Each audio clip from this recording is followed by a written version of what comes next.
El arco de los Juegos del Sacrificio marca la tercera gran etapa de Jujutsu Kaisen. En él, Yuji y sus compañeros participan en un torneo mortal organizado por Kenjaku. Este evento se convierte en una brutal batalla real donde hechiceros y maldiciones luchan entre sí para poder sobrevivir. Lo más interesante de esta etapa es la llegada de 19 nuevos personajes entre hechiceros y maldiciones, todos con técnicas únicas y poderosas, así que en este video los analizaremos uno por uno, explorando sus habilidades y ubicándolos en una escala de poder. Así que antes de continuar, ten en cuenta que este contenido contiene muchos spoilers del manga, así que avanza con cuidado. Dicho eso, comenzamos de inmediato con el puesto número 19, Rin Amai. Rin era un joven sin técnica maldita, pero logró despertar una gracias al ritual ejecutado por Kenjaku. Rin era un ciudadano común de la ciudad de Sendai y curiosamente ex compañero de Yuji en la escuela. Su vida siempre fue completamente normal hasta que obtuvo su técnica maldita, la manipulación de azúcar. Esta habilidad le permitía elevar sus niveles de azúcar en la sangre y convertirla en materia física. Por lo general, Rin materializaba pequeños pasteles o caramelos los cuales podían ser utilizados para estabilizar a personas heridas. La gran desventaja de esta técnica era que al hacerlo sufría un descenso drástico de azúcar que le provocaba hipoglucemia y fuertes mareos. En esencia, Rin fue un personaje débil sin habilidades notables, cuya participación en el evento fue completamente irrelevante, no tuvo ningún combate importante y a menudo fue manipulado o maltratado por otros participantes. Y aunque al final de la serie se le vio formar parte del equipo médico junto a Shoko y Aratanita, sus aportes son en los Juegos del Sacrificio prácticamente limitados. Por esta razón, Rin ocupa el puesto número 19 en nuestro top, siendo uno de los personajes menos sobresalientes de este video. Remi es otra de las personas que adquirió poderes gracias al efecto de la técnica de Kenjaku. Ella es una joven atractiva de figura llamativa, pero con una personalidad profundamente manipuladora, egoísta y oportunista. Suele utilizar a quienes le rodean en beneficio propio, sin mostrar remordimiento alguno. Remi posee una técnica maldita llamada cabello de escorpión. Esta le permite modificar su melena para darle la forma de una cola de escorpión, la cual emplea como arma ofensiva. No obstante, y personalmente creo que esta habilidad no resulta impresionante, ya que sus ataques no parecen causar un daño significativo a sus enemigos. Durante los Juegos del Sacrificio, Remi se unió a la colonia de Rey Star. A pesar de estar rodeada de hechiceros poderosos, su desempeño fue decepcionante, mostró muy poca capacidad de combate, dependiendo casi por completo de sus compañeros para poder mantenerse con vida. Su única participación relevante fue en un breve enfrentamiento contra Megumi Fushiguro, quien la derrotó con facilidad y notó de inmediato que ella no estaba a la altura del grupo liderado por Reiji. Hablando precisamente del rey de Roma, quédate hasta el final del video, porque más adelante revelaremos datos inéditos sobre este personaje y el feroz duelo que puso en graves aprietos a Megumi Fushiguro, así que no te lo puedes perder. Entre los tantos individuos manipulados por Kenjaku para participar en los Juegos del Sacrificio, destacan dos hechiceros tan extraños como olvidables, Hanyu y Java. Ambos fueron modificados cerebralmente para poder usar técnicas malditas, y aunque su participación no dejó una huella significativa en el evento, sus habilidades reflejan la caótica diversidad que trajo consigo esta masacre. Hanyu fue una de las primeras en aparecer. Su técnica llamada cabello de avión le permitía transformar su cabello en una especie de reactor a propulsión que le permitía volar a gran velocidad, incluso con la fuerza suficiente para cargar a otra persona a través de estructuras enteras. Sin embargo, este impulso tenía un precio. Al activar la técnica, el resto de su cuerpo quedaba parcialmente desprotegido de energía maldita, dejándola vulnerable ante ataques bien dirigidos. Su breve enfrentamiento contra Yuji y Megumi dejó en claro que, aunque peculiar, su poder carece de la solidez necesaria para sobrevivir entre verdaderos depredadores. Por otro lado, Java se presentó como un sujeto mucho más agresivo, obligó a Rin a seguir todas las órdenes de Hanyu bajo amenazas y mostró una actitud abiertamente cruel. Su técnica maldita era llamada cabello de helicóptero. Esta le permitía convertir su melena en una hélice de 4 aspas, con la que podía flotar, maniobrar en el aire y ajustar tanto el ángulo como la fuerza de rotación. A pesar de su versatilidad aérea, también compartía la debilidad de Hanyu. Toda su energía maldita parecía concentrarse en el cabello, dejando el resto de su cuerpo completamente desprotegido. Así que en conjunto Hanyu y Java son ejemplos de hechiceros improvisados, productos del experimento de Kenjaku. poderes llamativos pero con fundamentos frágiles en un escenario donde solamente los más despiadados podían sobrevivir. Chizuru Ohari es otro de los personajes cuya participación en el evento fue escasa y carente de profundidad. No se reveló prácticamente nada sobre su personalidad y lo único que se mostró fue su fidelidad incondicional hacia Reggie Star, a quien seguía sin cuestionamientos aparentes. Chizuru era una persona de estatura media alta, con textura delgada y físico tonificado. Al ser parte del grupo de Reggie Star, podríamos asumir que poseía cierto nivel de poder, aunque esto quedó en duda tras ser derrotado por Fushiguro sin demasiada dificultad. Su combate más relevante dentro de los Juegos del Sacrificio fue precisamente contra Megumi, y durante este utilizó una técnica que le permitía transformar sus dedos en una especie de garras oscuras. No está claro si las garras causaban daño únicamente físico o si tenían algún efecto especial adicional con su impacto. Aún así, durante su enfrentamiento no logró acertar ni un solo golpe a Megumi, quedando en clara desventaja. En fin, un desperdicio de personaje. A partir de este momento en el conteo, comenzamos a encontrar personajes mucho más interesantes y menos irrelevantes que los puestos anteriores. De hecho, el siguiente integrante de la lista es el primer encarnado que no fue un hechicero, sino un formidable luchador de sumo de épocas antiguas. Rokuyushi Miyo era un hombre alto, musculoso y completamente entregado al arte del sumo. Las razones por las que Kenjaku decidió incluirlo en los Juegos del Sacrificio siguen siendo un misterio, pero su participación lo convierte en uno de los personajes más peculiares del evento.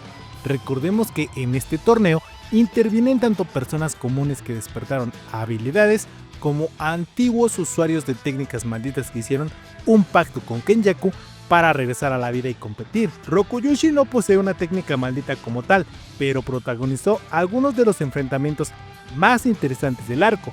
Destaca especialmente su duelo amistoso con Maki Zenin, así como el combate en equipo que sostuvo junto a ella y Hagane Daido contra el espíritu maldito de Naoya Zenin. De hecho, podríamos decir que fue gracias a Rokuyushi que Maki logró superar sus bloqueos mentales y alcanzar su verdadero potencial. Fue él quien notó que Maki pensaba demasiado sus movimientos, impidiéndole fluir con libertad durante el combate. Aunque sus habilidades no se explicaron en profundidad, demostró una fuerza física descomunal y reflejos sorprendentes. Logró vencer en sumo a Maki en múltiples ocasiones, lo cual es algo bastante increíble si consideramos que ella debería superarlo físicamente. Quizá lo más fascinante de este peleador era su uso del dominio simple, una técnica que invocaba exclusivamente para realizar una lucha de sumo. Al activarla, establecía un voto vinculante en el que tanto él como su oponente debían aceptar la lucha para que el dominio funcionara. Ese detalle no solo resalta su fidelidad al sumo, sino que también lo convertía en un guerrero inusual, que prescindía por completo de Jujutsu y aún así era capaz de dejar una huella imborrable en el campo de batalla. Hagane Daido era otro de los participantes reencarnados, pero al igual que Rokuyushi no era un hechicero, sino que se trataba de un maestro espadachín proveniente de una época antigua, lo que lo convertía en un caso excepcional dentro del evento organizado por Kenjaku. A pesar de no poseer energía maldita, su dominio de la katana era tan sublime que le permitía enfrentar en igualdad de condiciones a varios hechiceros del torneo. Su estilo de combate era tan pulido y eficaz que incluso superaba en destreza a Maki Zenin, quien para ese punto de la historia ya había perfeccionado su restricción celestial y alcanzado un nivel físico formidable. Su participación más destacada fue en la batalla junto a Maki y Rokuyushi Miyo contra el espíritu maldito de Naoya Zenin. A pesar de no tener la capacidad de ver maldiciones, Hagane logró cortar con facilidad el espíritu vengativo de Naoya, quien era un enemigo que había representado un gran desafío para Maki desde su primer encuentro. No se conoce con exactitud de qué época provenía ni cuáles fueron sus razones para formar parte del plan de Kenjaku, pero lo cierto es que su habilidad como espadachín lo coloca por encima de todos los personajes mencionados hasta ahora. Sin embargo, los siguientes puestos del ranking están ocupados por individuos con un dominio aún mayor del Jujutsu y habilidades sobrenaturales más complejas, razón por la cual Hagane se queda con el lugar número 13 de este top. El siguiente personaje en nuestra lista es sin duda uno de los más peculiares, no solo por su técnica, sino también por su personalidad, ya que Charles Bernard resultó ser un otaku apasionado por el manga, y al igual que muchos otros civiles, despertó sus poderes como hechicero tras el inicio de los Juegos del Sacrificio. El gran sueño de este chico era convertirse en mangaka, y aunque era excéntrico, egoísta y testarudo, creía firmemente que algún día lograría publicar su obra. Sin embargo, tras el incidente de Shibuya y el colapso social causado por la aparición masiva de maldiciones, su sueño se volvió inalcanzable, la industria del manga quedó destruida y Charles perdió toda esperanza en el futuro. Su técnica maldita es bastante original, le permite predecir el futuro, pero solo después de invocar una lanza cuya punta está diseñada como un bolígrafo. Esta peculiar arma era clave en su habilidad, ya que debía marcar a su enemigo con ella. Una vez marcado, Charles podía visualizar los próximos movimientos de su oponente como si fueran paneles de un manga proyectados ante sus ojos. Eso sí, su visión no abarcaba grandes eventos ni a largo plazo, solamente podía prever un breve lapso de acciones inmediatas. Aún así, esto le daba una ventaja táctica impresionante en combate, permitiéndole anticipar ataques y esquivarlos con precisión. Además, por cada golpe que recibe, ganaba un segundo adicional de visión futura, aumentando su capacidad de reacción.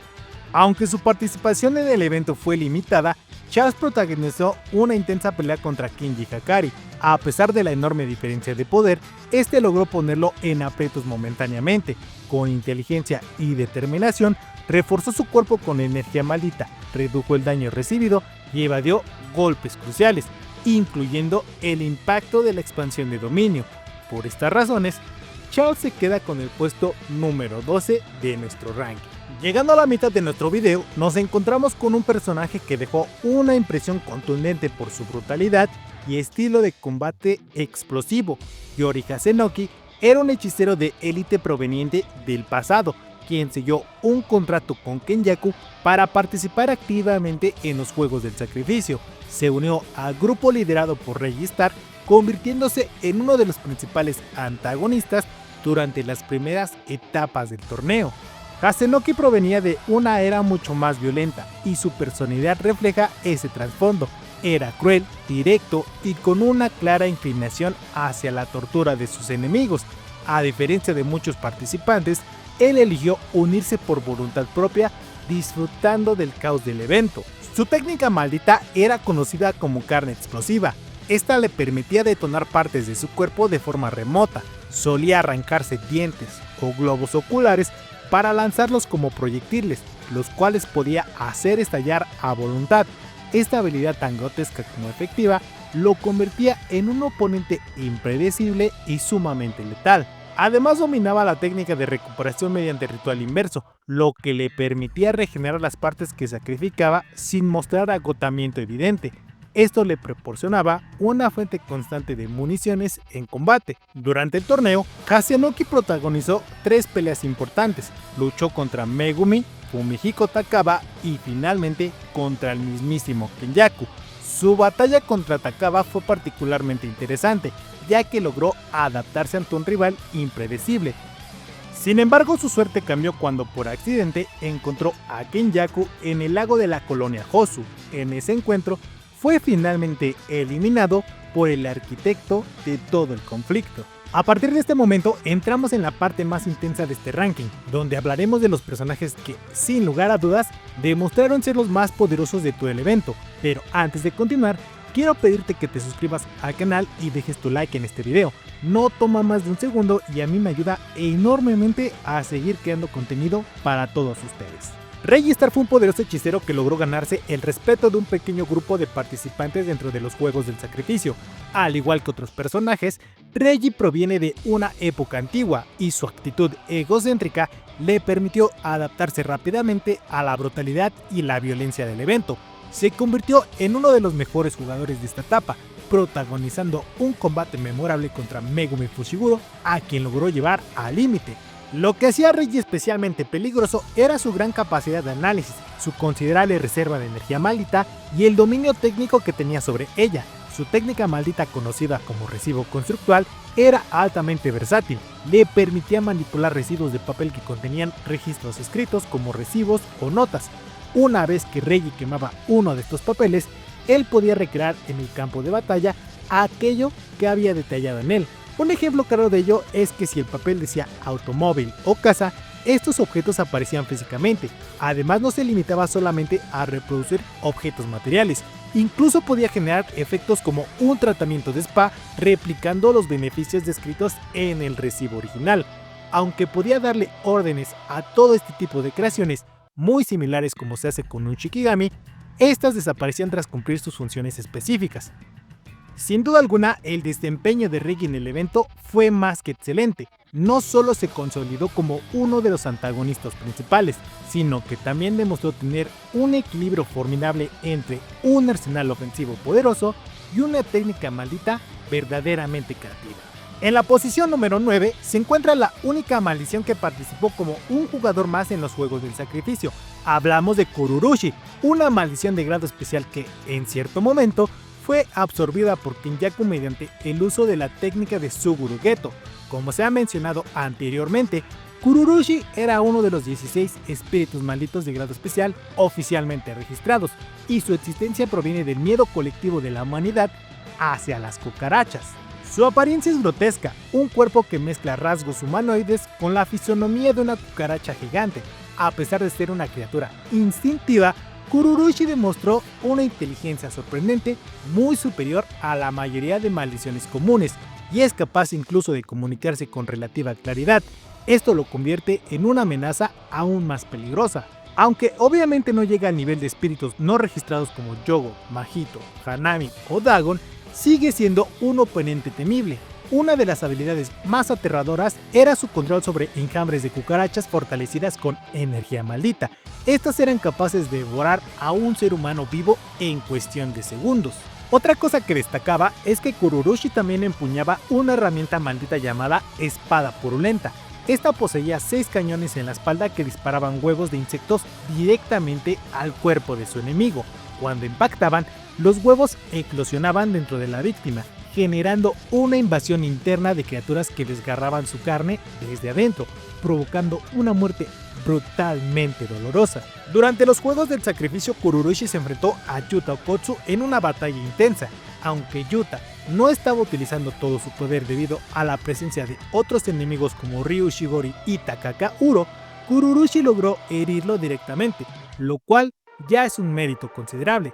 Así que por su resistencia, inteligencia inusual y estilo de combate aterrador, Kururushi se gana con justicia el puesto número 9 entre los combatientes más poderosos de este evento. Continuando con esta emocionante lista, en el puesto número 8 se encuentra Drup Lagdawala, un hechicero enigmático y sumamente poderoso que logró burlar a la muerte no una, sino 2 veces.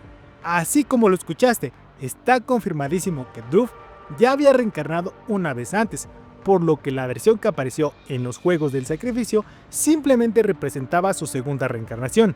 Este hecho sugiere que tras su muerte original, descubrió o desarrolló un método para reencarnarse, desafiando las leyes naturales del Jujutsu y prolongando su existencia más allá de lo imaginable. Se conoce muy poco sobre su personalidad, excepto que se unió voluntariamente al evento y atacó tanto a civiles como a hechiceros sin discriminación. Esta actitud despiadada lo convirtió rápidamente en un blanco para Yuta Okkotsu, uno de los hechiceros más fuertes de la actualidad. Su combate contra Yuta fue breve, pero dejó ver su potencial. Aunque no logró ponerlo en apuros, sí mostró una capacidad de combate considerable. La técnica maldita de Drup no fue completamente revelada, pero se sabe que podía invocar 2 Shikigamis simultáneamente usándolos de manera táctica durante la batalla. Aunque no se lució del todo en pantalla, Drup acumuló 90 puntos en el sistema del torneo, una cifra muy elevada que evidencia su eficiencia al eliminar oponentes. También tuvo un pequeño enfrentamiento contra Choso, lo cual refuerza su presencia como un rival de peso. Lo más impactante, sin embargo, sigue siendo su capacidad para reencarnar por segunda vez, algo extremadamente raro incluso entre los más experimentados usuarios de energía maldita. Así que por su poder, su antigüedad y el misterio que lo rodea, Drup Lagdawala se gana con méritos el puesto número 8 de este ranking. En el puesto número 7 se encuentra una hechicera tan cruel como formidable, proveniente de la legendaria época dorada del Jujutsu. Hablamos de Takako Uro, una guerrera sanguinaria que perteneció a uno de los clanes más poderosos de la antigüedad. Antes de su reaparición en el presente, su existencia se mantenía sellada en forma de objeto maldito, acumulando energía maldita durante más de 1000 años. Después de su reencarnación, Uro poseía una gigantesca reserva de energía maldita, la cual utilizaba sin mostrar signos evidentes de fatiga. Además dominaba una expansión de dominio, lo que ya hablaba de su excepcional nivel de control y experiencia en combate. En los primeros días de los Juegos del Sacrificio, fue una de las participantes más letales, acumulando 70 puntos en tan solo 12 días dentro de una de las colonias más violentas del torneo. Su técnica maldita le permitía manipular la atmósfera como si fuera una superficie sólida. Literalmente podía agarrar el cielo, deformarlo y moverlo a su voluntad, dándole un control casi absoluto del entorno durante el combate. Esta habilidad la convertía en una amenaza mortal incluso para los hechiceros más experimentados. Durante el evento se enfrentó a rivales de altísimo nivel como Yuta Okkotsu, Kururushi y Ryo Ishigori, logrando mantenerse siempre como una oponente temible. Aunque se sabe que posee una expansión de dominio, sus características exactas siguen siendo un misterio, lo cual incrementa aún más su aura de poder e incertidumbre. Se dice que su principal motivación para participar en este evento fue vengarse de los descendientes del clan Fujiwara, linaje al que pertenece Yuta, y aunque sí se confirma que sobrevivió a esa batalla, después de la finalización de dicho combate, no se volvió a saber absolutamente nada de ella. Otro de los personajes más descomunales en términos de poder es sin duda alguna Ryo Ishigori. Este hechicero poseía el récord histórico de mayor producción de energía maldita jamás registrada y era considerado un auténtico cañón humano.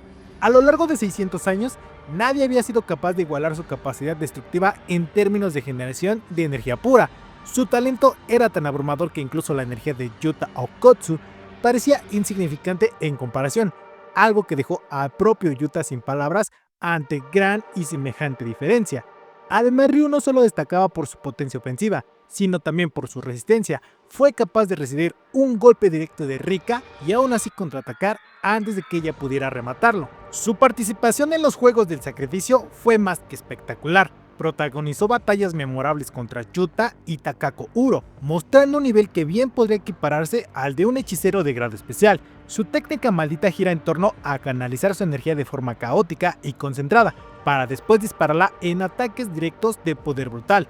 Su ataque más característico era un rayo de energía hiperdensa lanzada a máxima potencia, lo suficientemente destructivo como para arrasar múltiples edificios a distancia. Por si fuera poco, Ryo también poseía la capacidad de ejecutar una expansión de dominio. Aunque los detalles sobre este dominio innato siguen siendo completamente desconocidos, durante el momento en que intentó activarlo simultáneamente con Yuta y Takako Uro, la barrera se desintegró antes de que cualquiera de los tres pudiera completarla, lo que evidencia que su energía maldita estaba al nivel de los mejores.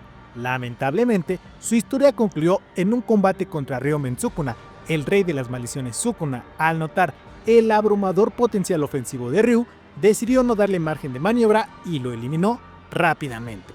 Entrando a la recta final de este ranking, llegamos a los 5 personajes más formidables de todo el arco. Estos hechiceros destacaron por tener habilidades completas, versátiles y abrumadoras, capaces de derrotar sin esfuerzo a la mayoría de los participantes anteriores. En el puesto número 5 se encuentra Hana Kurusu, mejor conocida como Ángel, una poderosa hechicera de la era Heian que formó parte de la fuerza élite del antiguo clan Abe. Su vasta experiencia combinada con una técnica innata capaz de anular por completo cualquier habilidad maldita, la convertía en una amenaza total dentro del campo de batalla. Ángel era especialmente letal contra hechiceros reencarnados, ya que estos, al haber fusionado sus almas con objetos malditos, se volvían extremadamente vulnerables ante su técnica. Al igual que otros hechiceros antiguos, ella hizo un pacto con Kenjaku para unirse a un objeto maldito y reencarnar en la era moderna. Sin embargo, a diferencia del resto, ella estableció una relación simbiótica con su recipiente. Hana permitía el control de su cuerpo y Ángel se manifestaba a través de una segunda boca,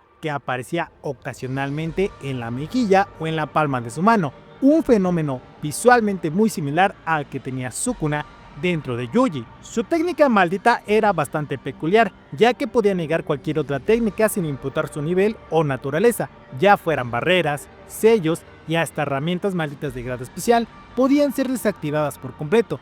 De hecho, fue gracias a esta habilidad que se logró romper el Gokumonkyo, la prisión donde Satoru Gojo estaba sellado. Su técnica más devastadora era conocida como la escalera de Jacobo, una manifestación de energía celestial que recuerda a la restricción celestial invertida de Toyo Fushiguro, ya que para activarla, Ángel invocaba una trompeta con 4 alas hechas de luz, desde la cual se abría un enorme círculo celestial en el cielo que descendía con una columna de luz purificadora.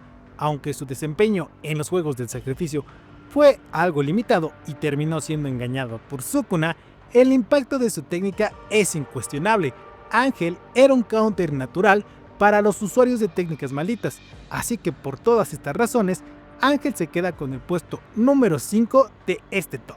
En la cuarta posición tenemos a Yorozu, la infame hechicera que fue la eterna obsesionada de Ryomen Sukuna. Su aparición en el arco de los Juegos del Sacrificio le dio un giro sumamente interesante a la historia, ya que reencarnó en el cuerpo de la hermana de Megumi Fushiguro. Durante la era Heian, Yorozu alcanzó gran notoriedad, situándose al nivel de los hechiceros más poderosos de su tiempo, incluso a pesar de que su técnica era considerablemente ineficiente en el consumo de energía maldita. Su amor por Sukuna nació desde el primer momento en que lo vio, y desde ese entonces desarrolló una obsesión profunda por él. Su objetivo era aliviar la soledad del rey de las maldiciones, y para lograrlo deseaba ser la única capaz de matarlo. De esa forma, pensaba adueñarse simbólicamente de su vacío interior. Fue esa motivación lo que la llevó a participar en el desquiciado plan de Kenjaku. En cuanto a fuerza, Yorozu demostró estar a la altura, ya que recordemos que tuvo un combate directo contra Sukuna, quien derrotó de forma inmediata a poderosos oponentes como Ryu y Shigoru, así que Yorozu logró resistir, conectar múltiples golpes e incluso hacer frente a la técnica de las 10 sombras, demostrando un dominio y agresividad excepcionales. Yorozu era una usuaria avanzada de la técnica de construcción, una habilidad que ya habíamos visto anteriormente en Mai Zenin. Mientras que Mai solo podía construir una bala por día debido a su bajo nivel de energía, Yorozu podía recrear cualquier sustancia o material que conociera, con la única excepción de herramientas malditas de grado especial. Como si eso no bastara, Yorozu también poseía una expansión de dominio devastadora. Su dominio tenía un efecto abrumador. Cada objeto que construyera dentro de él aplicaría automáticamente el efecto del golpe seguro, lo que significaba que cualquier creación suya impactaría inevitablemente a su enemigo. Esto convertía su técnica en una sentencia de muerte para cualquiera que fuese atrapado dentro de ella, siempre que ella lo decidiese. Así que por la magnitud de su poder, su control sobre la técnica de construcción y su aterradora expansión de dominio, Yorozu se gana merecidamente el cuarto lugar en este ranking.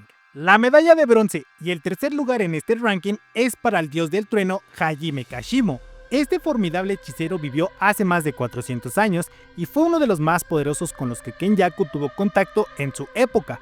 Aunque el propio Kenjaku lo consideraba inferior a Ryomen Sukuna, respetaba profundamente su fuerza, motivo por el cual ofreció un contrato de reencarnación a través de un voto vinculante, asegurando así su participación en los Juegos del Sacrificio. Durante el evento, Kashimo tuvo numerosos enfrentamientos, ya que siempre estaba en busca de un rival digno que pudiera igualar su poder. Uno de sus primeros combates fue contra Panda, a quien derrotó sin piedad, incluso cuando este activó su forma Triceratops, su técnica secreta.